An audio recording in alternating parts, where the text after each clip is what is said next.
Hey, read through the word. Today is January 30th. And yesterday I said we only had, I knew today and yesterday and today were my last days teaching in Job. But tomorrow we're still reading in Job. So one more day and on to Exodus. And so we got there. Today's lesson is called Storehouses of Snow. Now, I'm going nerdy. And I'm going to challenge some presuppositions you may have. Bear with me. We'll get through this. And I'm okay if you have a different view on things, as long as it's not an unbiblical view. And we'll talk about that. Goodness gracious, this is I like this. We are in Job 38 verses. Let's see, we're going to be in Job 38 in a couple of places. But right now, 38 verses 22. Last year, I think I did the beginning of 38. Last 2 years, actually. It says in my Bible. And right now, I'm in chapter 38, verse 22. And it says, have you ever visited the storehouses of the snow or seen the storehouses of hail? And so that's where we are, and we're going to look at a few more places. I think I've got links to an article and a movie trailer, and then you can go on and find the movie, and I've even got a book to show you. So a lot of different things to talk about right now. So this is, this is just great. Okay, so chronologically, you get this. I didn't organize our chronological reading. But if we were, and they put Job after Genesis instead of breaking in the middle of it. And so they went Genesis, Job, Exodus, which chronologically Job is one of the oldest books in the Bible, apart from Genesis chapter 1 through 11. Genesis chapter 1 through 11 happened before Job. But, in Genesis chapter 12, we pick up with the story of Abram and his family. Job and Abram were contemporaries. They lived at the same time. And this is where I'd go into world history with you. But I get that right there, that we're dealing with a really, really old book. And timeline where we're dealing with. So if you look at Genesis 1 through 11, so tells the story of the world up, and then we pick up with Abram, and the story of Abram and his family, which will become a nation, and then God's dealing with them, that through them, he will reach the whole world. So as we look through that, timeline-wise, so when I got a big timeline book, I need to pull it out.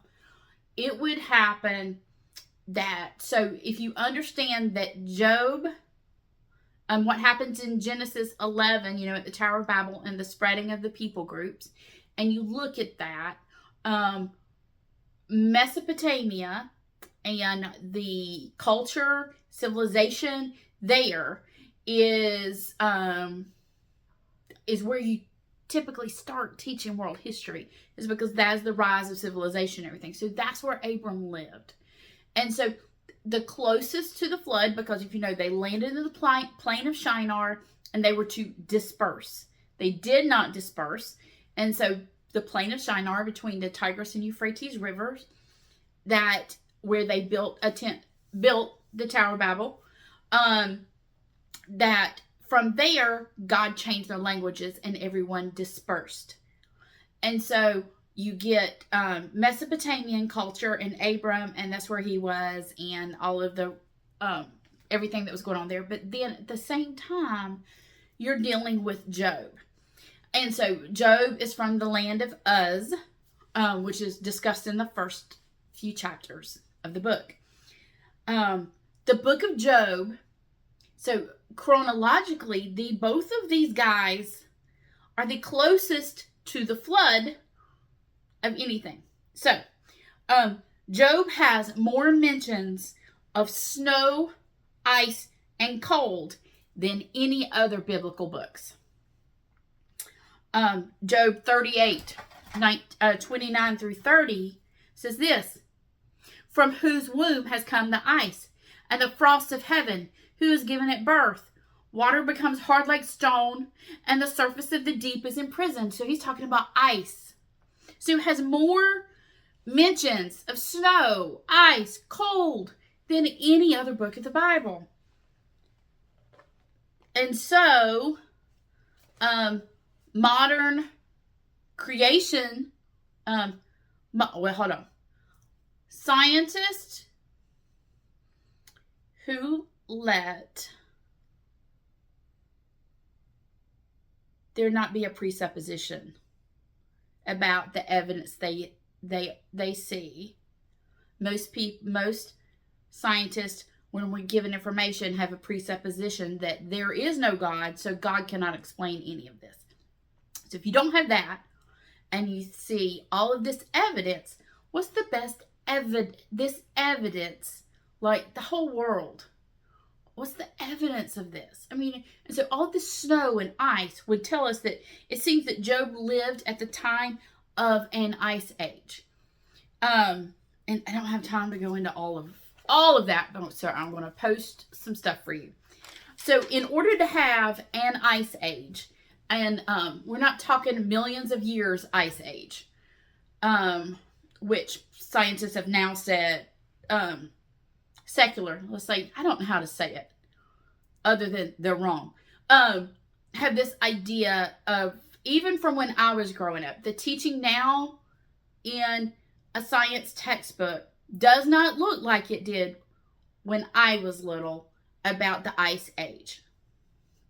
There used to be so just know that if you pick up a science textbook now, then when you were younger, like, not everybody's my age, I'm 51, it looks totally different because evidence has changed thinking on things. So there are certain weather conditions that are necessary for an ice age. Warm oceans for there to be lots of high precipitation, and cool summers for lack of melting snow. The state of climate, the climate, like weather, after the Genesis flood or the flood of Noah, provides these exact conditions. So this, we don't understand until you start studying it, the forces at work during the flood, what all happened, the idea of, I have this discussion with a geology class I'm teaching right now. Geography class.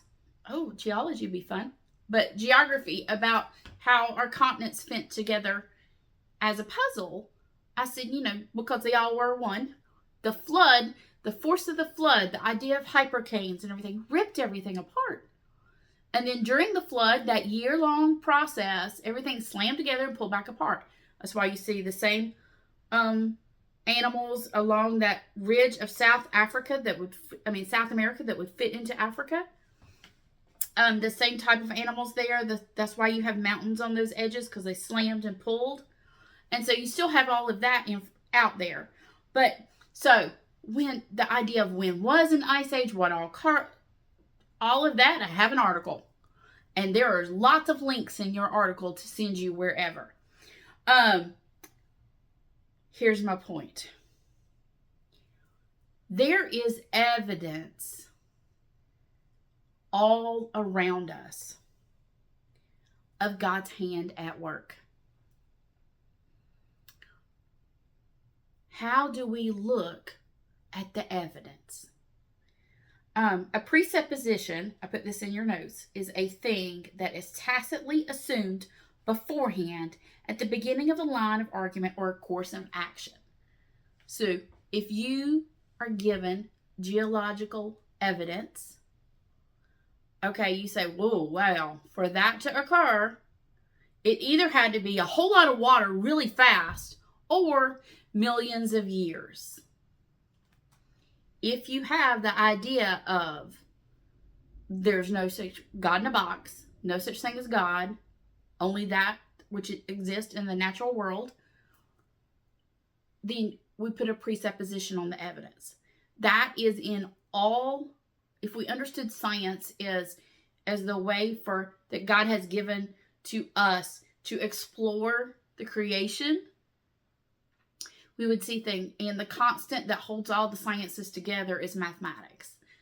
And mathematics is the evidence of the constancy and truth of God. And so that which we use that holds all sciences together is mathematics. And so as we look, it is God's creation. We are meant to explore it because he gave it to us. I mean, that's what he told Adam and Eve to do. To go, dominion. Go explore. Because what we're going to continue to find is more and more evidence of what God has said.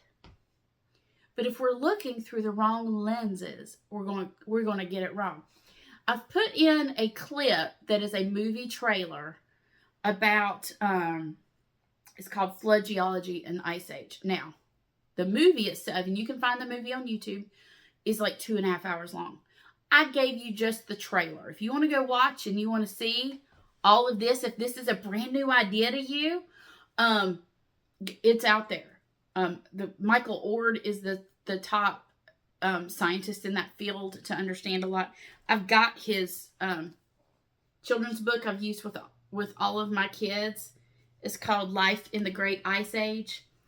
And it is once again looking at the world. What lens are we looking through the world? Looking at the world through. Whatever it be. Math, science, history, natural things occurring in our world. What lens do we look at? Now, we know that our eyes got messed up in the fall. We don't see things clearly. And then, I really don't see things clearly anymore. My other corrective lenses, but we need lenses to correct how we see things. Are the lenses we're putting on biblical lenses?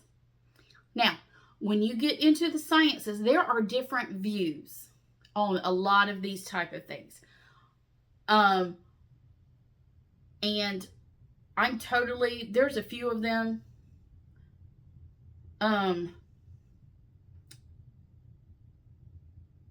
that take God out of the process.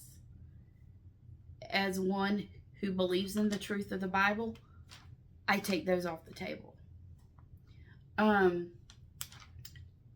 But under the idea of a biblical worldview, there's different views on that too. So don't be getting all mad and send me hate mail. What I want you to think about is information that we've learned. I've had to go unlearn and relearn a lot of information that I learned as a child and growing up. That just wasn't true. I see that a lot of times as a teacher in textbooks. Take Pluto, for example. So poor Pluto, I'm still with him. He's a planet. But those ideas that we thought were true are no longer true. That's why we stick with the Bible. The Bible's always true. So I'm challenging us to look at the world through the corrective lens of the Bible. So see you next time on Read Through the Word.